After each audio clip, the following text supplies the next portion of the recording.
Hi everyone, welcome to another episode of Understories with me, your host, Lindsay Fowler.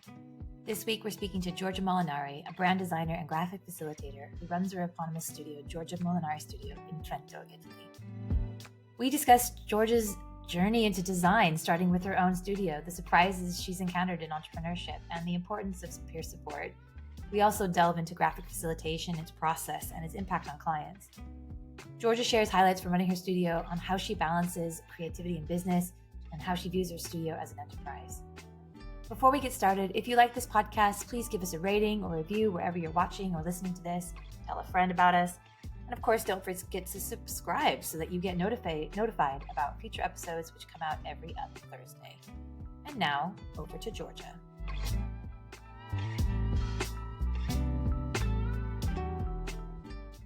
Welcome, Giorgia, to Understories. It's really nice to have you here. Can you, for people who don't know you, could you tell us a little bit about yourself and your studio? Yeah, sure. So thank you, Lindsay. The pleasure is all mine. So I'm Giorgia Molinari, and I'm a brand designer and graphic facilitator from Trento, Italy. And I've been a designer since, well, it's been 15 years now. What can I say more? Just that what I really love about this is that I can really connect with the people that I can work with. And so I don't just make flashy designs. I actually want to understand and try to connect with the other person. I love that. How did you get into design in the first place? So I didn't know that I wanted to do design. I didn't know what design was at the beginning. Yeah. And someone told me, well, it's really simple. Do you see this pen? This is design. And I was like, okay. But that's easy. So exactly. Well, then I was studying communication, and I just went into a class because someone told me, yeah, come, because this professor is really interesting. It's really funny.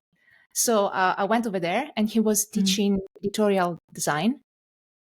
And for me, it was like love at first sight. I really understood that I could do something with my love of visuals and with my love of communication.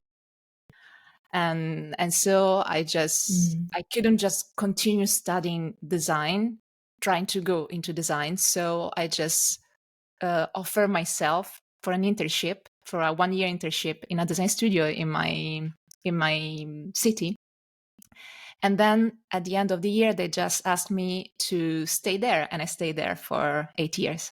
And what made you make the decision to step away from that experience and start your own studio? Oh, well, so after 8 years, it was really time to go.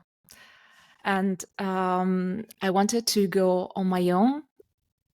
But the funny part was that actually in those days, I received an invitation to work for a university on my city, something that applied like 1 year before. And so I was at a crossroad, just do something that it was sure and maybe that I could love, or go into my own thing. And I had just 1 day to decide, because it was really quick. So I remember that night, I just decided to take the pressure off a little bit and watch Disney's Moana. And so I was just watching the cartoon, and at some point I found myself weeping, listening to Moana singing "How Far I'll Go." And I was like, oh my gosh, yes. That bit in that film made me cry. So funny, isn't it? And I was like, yes, I need to see how far I can go. I cannot accept this. I just need to do my thing and see with my own eyes what I can do. And so I decided to go into that. And it's been now That's amazing. some years. So how long has it been now, did you say? Oh, so I think 7 years now. 7 years. Wow. And I mean, because I met you, was it 2.5 years ago, Yes. through the Future Pro group, right?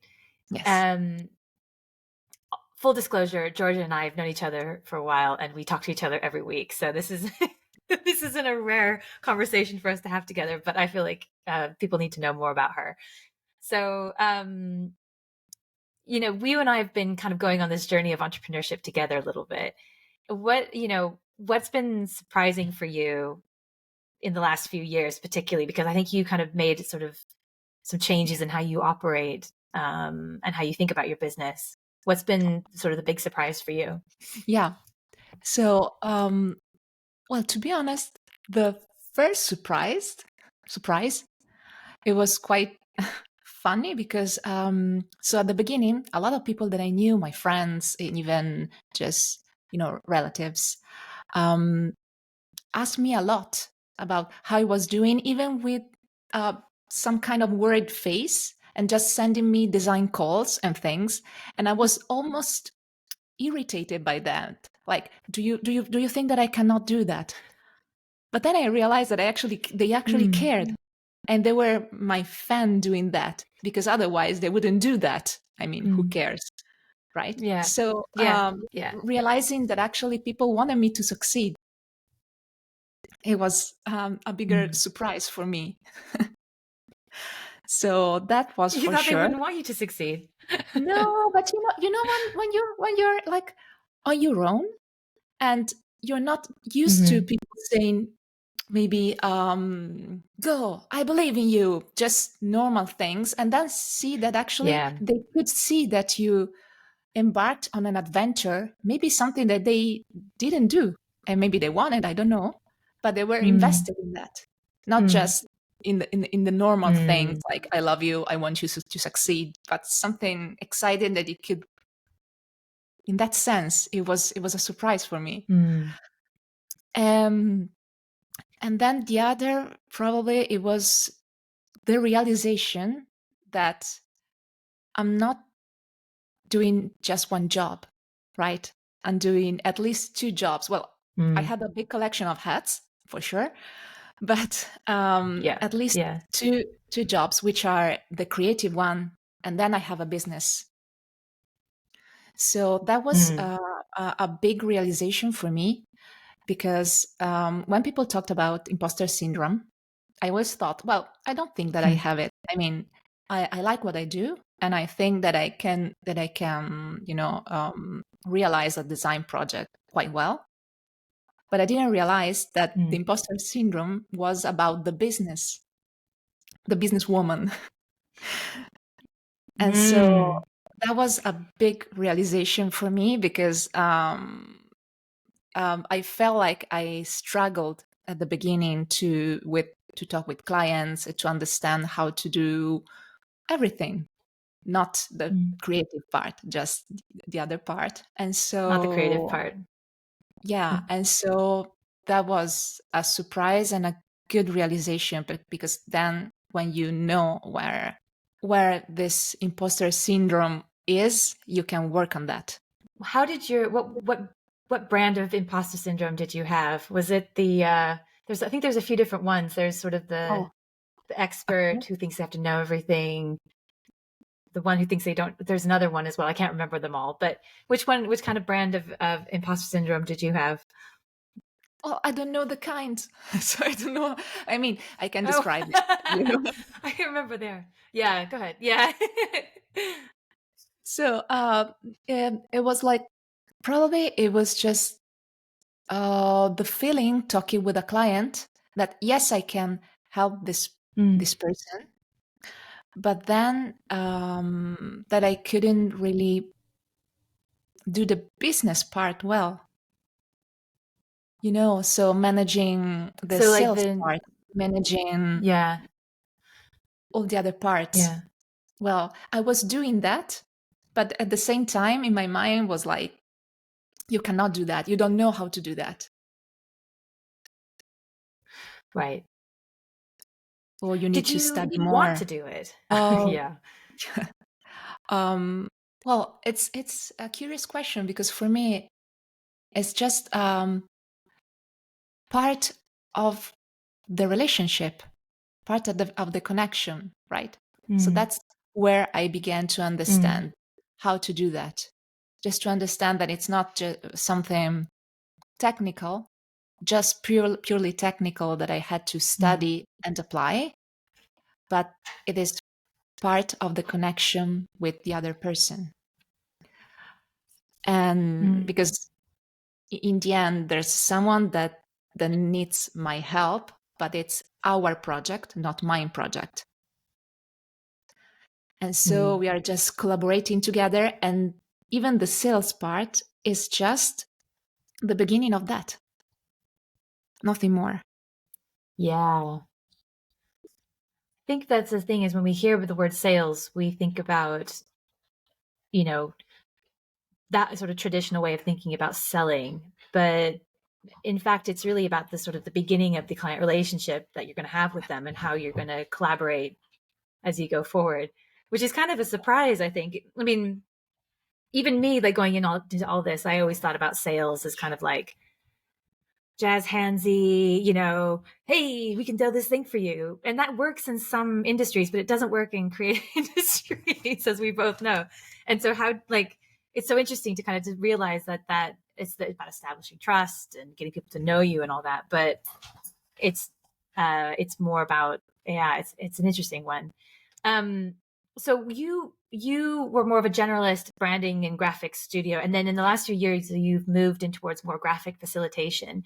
Can you talk to people about what graphic facilitation is and what it's used for? Because I think this is super interesting. Yeah, sure. So graphic facilitation is the use of visual tools to creating clarity, or it could be to create products, for example, or even in the broader sense, even for collaborating within a team. So you have actually it's really big as graphic facilitation, and then you have some specialization in that, which could be graphic recording, or it could be other types of facilitation that it's more towards collaborating with people. So graphic recording, for example, is more it's a technique, it's a kind of performance where you take visual notes live during a meeting or during a conference. So it serves to multiple goals, which is keeping the attention and then creating clarity, because the neural pathways between the spoken word and the written word and the visual are different, and so you can actually be more clear in what you want to say, or say more things using two pathways, and also keeping the attention. So Yes. Keep going. Yeah, keep going. Sorry, there's a slight delay. No, don't worry. Okay. And keeping the attention from an audience and keeping it engaged. Yes. Right. So, I mean, this is the thing that, when you first spoke to me about graphic facilitation, I was kind of blown away about it, because especially as someone like me who works in with ideas more, right? And, trying to get that across this to people who are visual is a real challenge, right? Because, how do you talk about ideas and then help them see it, right? How can they can see how it can come to fruition? But it's so interesting because you are able to, first of all, I'm completely amazed that you can draw whilst listening. That to me just to make it blows my mind. But also to create like the choice about what to capture and actually how that fits into a narrative. Were you always doing this, or did this as part of your process but then realized there was a name for it? Exactly. What I mean is, it's something that I always done, even when I was younger, even just taking notes in school Amazing. were more visual than other things. Also, to be honest, it helped me with keeping attention. What I mean is, if I draw while listening, I remember even if I'm drawing something else. So it was quite fun because, for example, my math teacher just allowed me to use watercolors during math because every time she asked me something, I could answer. So she was like, okay, do that then. You're better like this. That's incredible. Yeah. Oh my gosh, that's amazing. What a great teacher to see how you so tick in good. that way. Wow, I didn't realize that. Wow. Yes. And so I've always done that. At some point, I just draw something when I worked in the other studio, and I draw something just to understand. Mm-hmm. And the other director was like, okay, that's good, print that. And I was like, sorry, print this? These are Right. notes. And he was like, yes, but they're really Yeah. clear. And also how you do that, just handwriting is really human. And it's perfect just to explain this because it was a complex idea and it was really clear. And he was like, for me, this is good.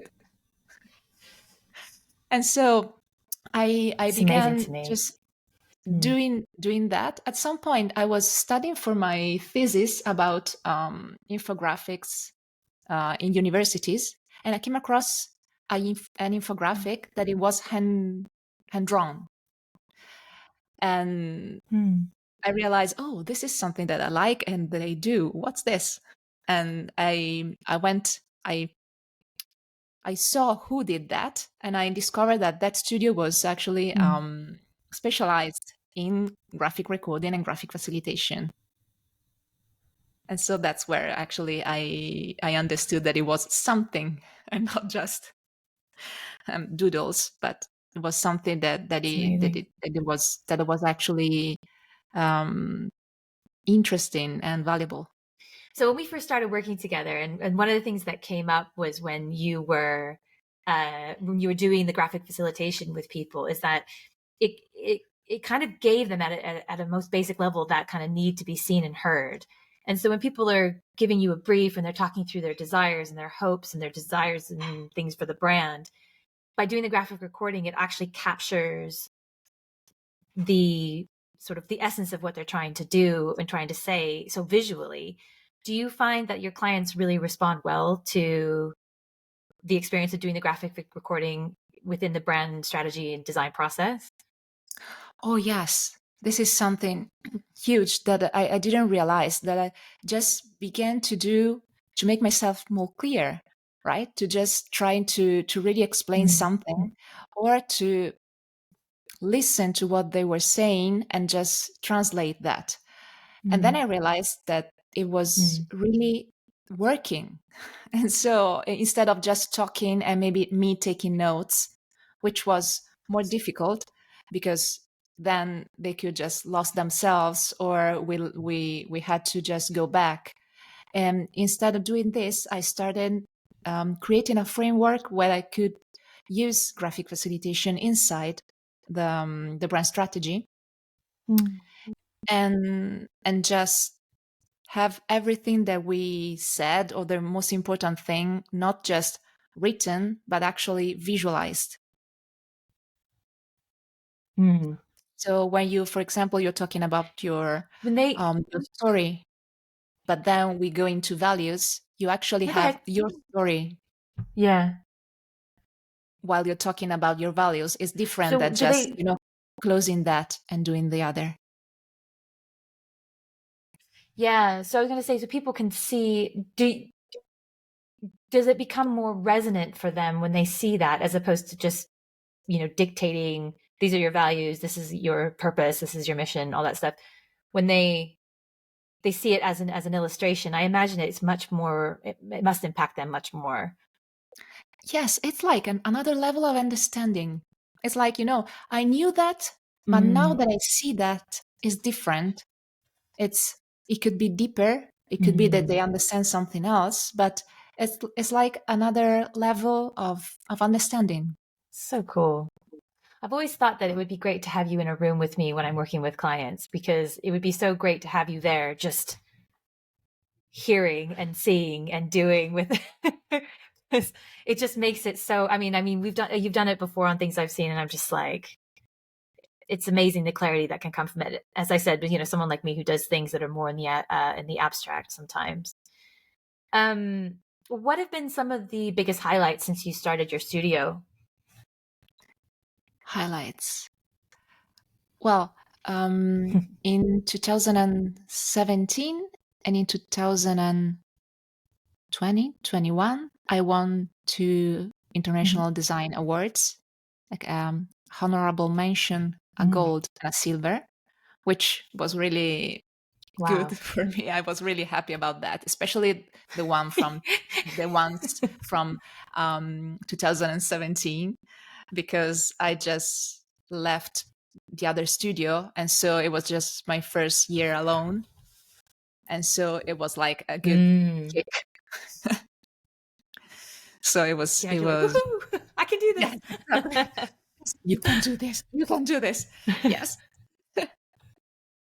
So that's for sure. And then for me, the game changer was actually joining the pro group in 2021 and meeting my PPP, which is someone called Lindsay. Which is me. Yeah.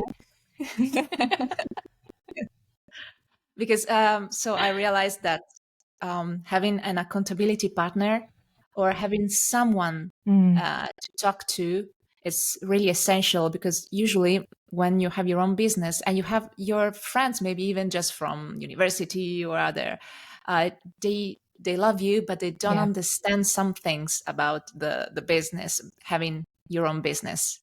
And so even just sharing some kind of experiences is really good. And also for me, it was finally talking more in English and be more sure about what I want to do, and the fact that I didn't just just wanted to work in Italy, but outside that. And so having the courage to put yourself out there and talk and connect with other people. Yeah, I can say also from my side, because we met, obviously, I'm one of your PPPs, right? Do you have one more? I can't remember. No. PPPs, oh, it's no. just me. Oh, I'm so honored. Okay. But I was gonna say, I think that ability to have someone that you connect with every week it's such a wonderful anchor, because you know that you can just, I mean, I know from your side, you've definitely gone through the ride with me being like, oh, I don't want to do this anymore, to being, woohoo, everything's great, and then back down again. And then everyone thinks that it's a line. It's never a line. It's really a lot of curves over there.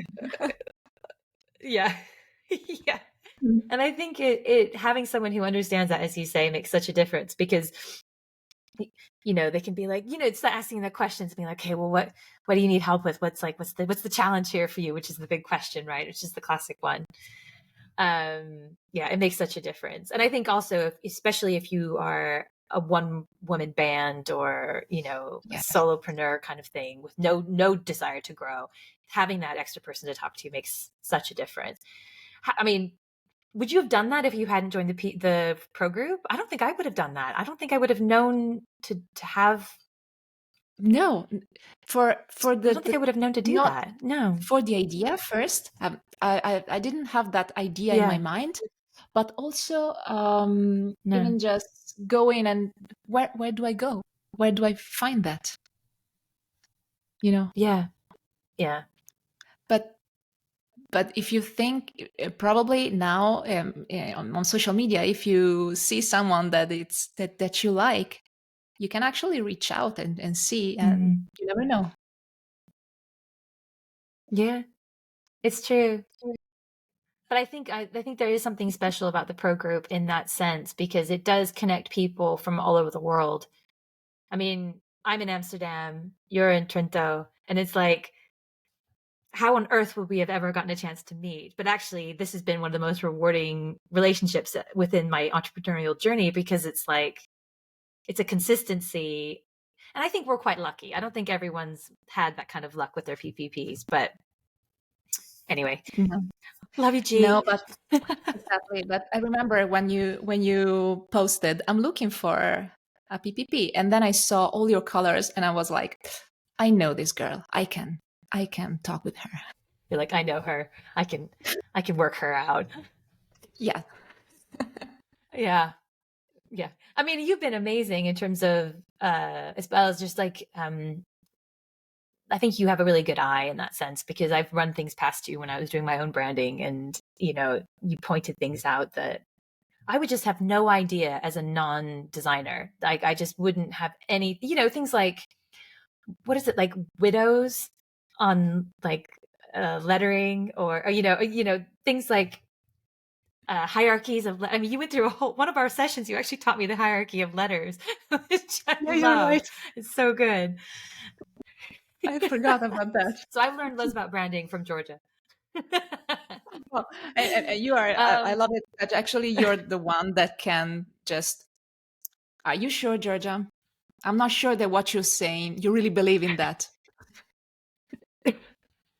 Absolutely. Is that what I say to you? I'm like, really? But that's perfect, because I don't want someone that just says, yes, okay, so, etc., etc. I love that you just challenge what I'm saying.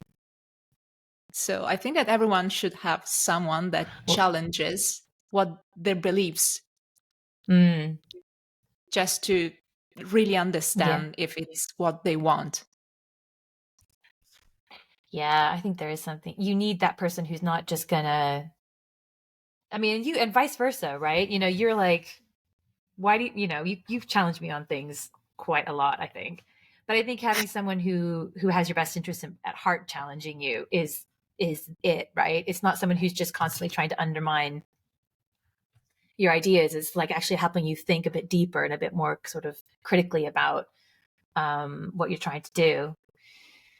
So, I mean, you said one of the things when we first started talking about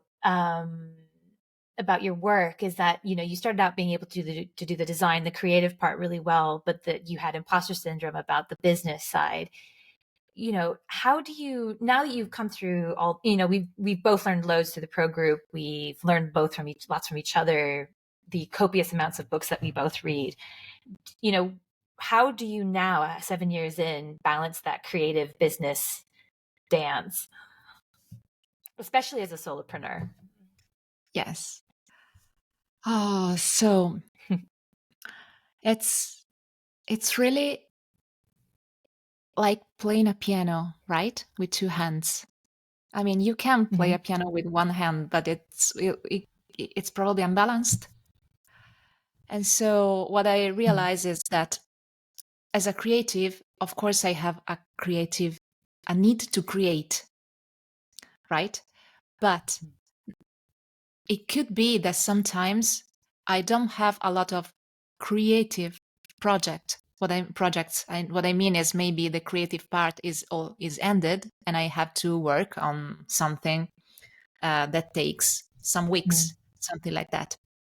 And I don't want to just impose creativity on a project, because it's, again, our project with a client, and I just need to do what the project needs.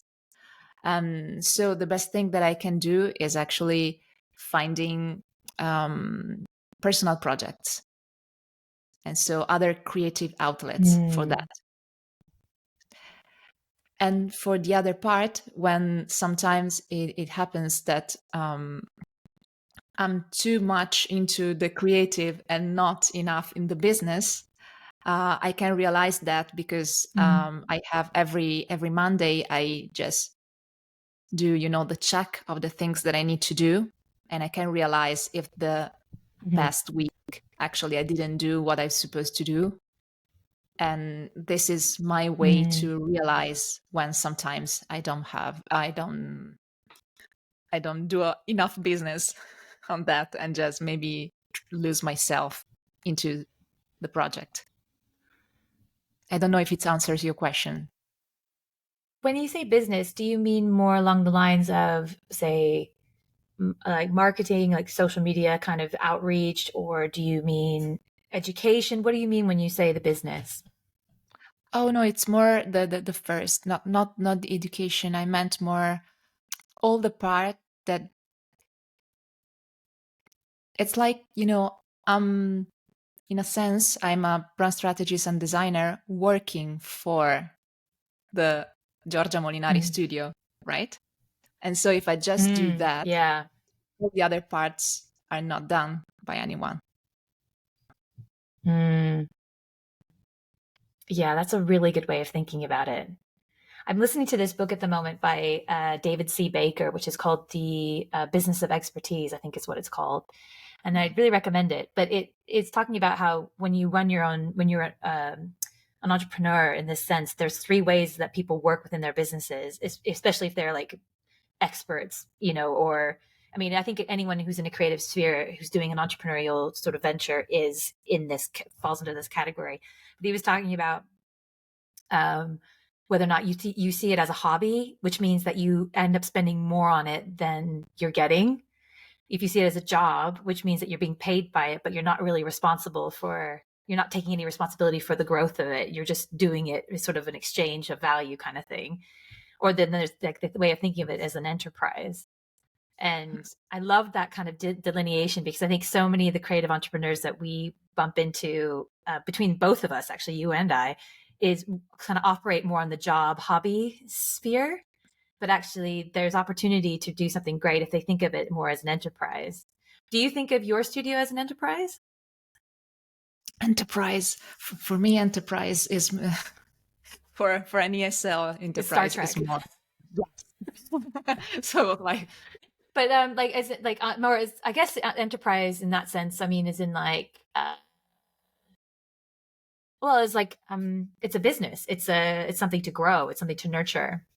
exactly. So when I began, I didn't really have a lot of knowledge about that. I just wanted to do that. When you go and you think you know some things, but actually you don't, and then you realize. Yeah. And also, Yeah. what I felt in the years is the need to have more impact. So not just doing a project that is maybe done well, but it's just a project. So it's like a little world. And when the world is done, you forget about that. But actually, it's more like a galaxy. So you're building something, one project at a time, and you have impact in other people's lives. I love that analogy. That's really lovely. See, I can tell that you do graphic facilitation because you've just made visual metaphors for two really complex things. I love And it. actually, you can see in the podcast, but I'm also drawing it with my hands because as Italian, as I'm Italian, I draw a lot, even just in the air. So what does success look like for Giorgia Molinari Studio? Success. So what I can say, which is also part of actually my purpose, when I'm doing for example, a brand identity project or a graphic facilitation, and when I can see that that spark of understanding in the other people eyes, that's success for me. That's like, okay, we've gone through. I don't know if you say that, but Yeah. Yeah. if, I can see that moment, the precise moment where we know it's like, here we go, now we can start. Yeah. I love that. Because I think sometimes people conflate success with financial success, but actually, I think for a lot of us in the creative sphere, it's not that. It's when you see impact on your work from your work onto somebody else is probably the best definition of success, I would imagine. Yes, exactly. When you have understanding and not sometimes even not just of the project that you're doing, but about yourself, because it could be even just personal branding. It depends. So it's Mm. that kind of spark. I love that. Well, we always close every episode with a little bit of quick fire, which I don't prep you in advance of. So is that okay? Can we hit you with some quick fire questions? Fire away. If your studio if your studio had a mascot, what would it be and why? So, let me think. A mascot. This is not simple. Mm-hmm. I think that it would be probably how do you call it?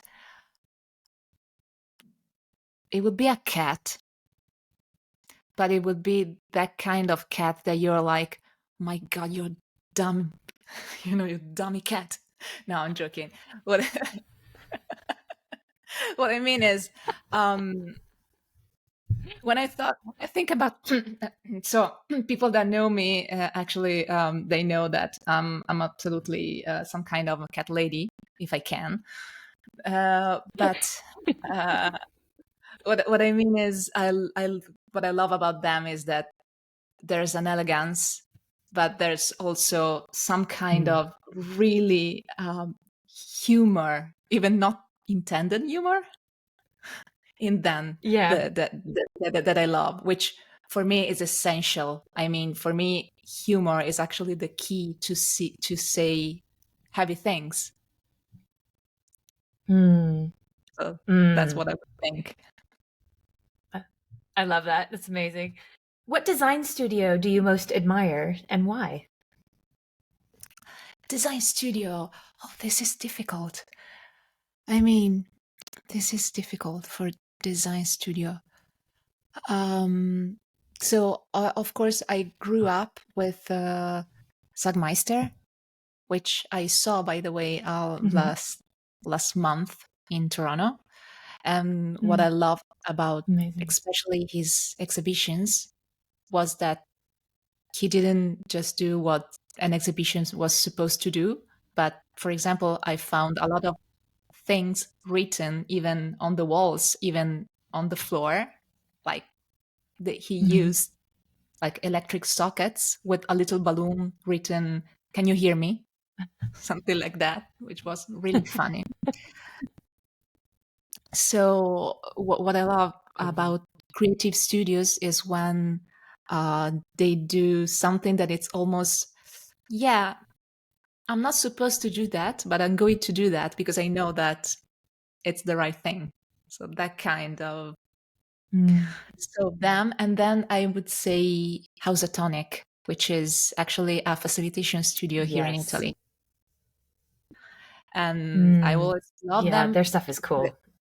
Yes, and the infographic that I told you about was from them, but I didn't realize that. And then I found Mm-hmm. another thing years after, and it was always them.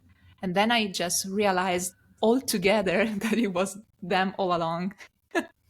So, when there are things It's that resonate with amazing. you and you just save them and then realize that it's all from the same. Yeah. So, yeah. Yeah. Yeah. I do. Yeah. That's amazing. Yeah. Housatonic. If anyone has never heard of them, please go and check them out. They're awesome. Yes. Um, oh, here's a good one for you, especially because you're bilingual. What's your favorite word and why? In English, I suppose. So It my could be in favorite. Italian. You just have to explain to us in English what it means. Yeah. Oh, well, we are playing now. So, my favorite word. Oh, it's really difficult. Let's say that. Um, so, oh, I know. So, um, something that I wrote a lot time ago, and it it comes up every now and then, and it's just found. So it's like this idea that I have of um, looking for things like a treasure hunt and finding things. Mm-hmm. So for me, there's adventure into that, but there's a will to do something, and also it's found, so you know that there's this promise that you will find that, right? And for I love me, that. even just, and it's connected to losing. So sometimes, you lose yourself to find something else. So all this concept is always coming around in my life, and it's something that that I Oh, love. that's beautiful. Oh, I love that. That's beautiful. Oh, Giorgia, always a pleasure to get to talk to you. If people want to see more about your work, where can they go and find it?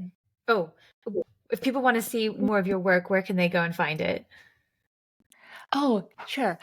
So right now, yes, my website, I would say, that is in Italian, but it will be in English soon, very soon, which is giorgiamolinari.com. Yeah.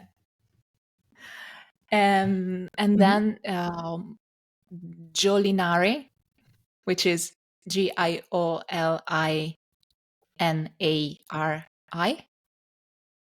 on Instagram. Awesome.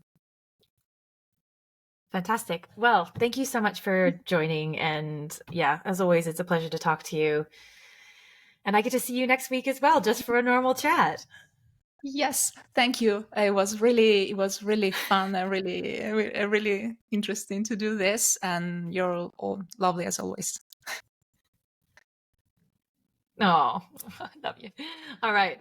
Thanks everyone for listening. We'll be back next week. Thanks again to Giorgia Molinari for her time and energy. It's so wonderful speaking to her. She's perpetually a voice of reason for me, and I'm not gonna lie, she has taught me loads about graphic design. Widows and orphans, I'm talking to you. Once again, if you enjoyed this episode, please like and subscribe, share with a friend, all those sorts of things. Episodes drop every other Tuesday. Until then, be well. Understories was produced by Cloudfields and Kieran Fowler. The music is by Avez, and the branding is by Joe Jones. See you in a couple weeks.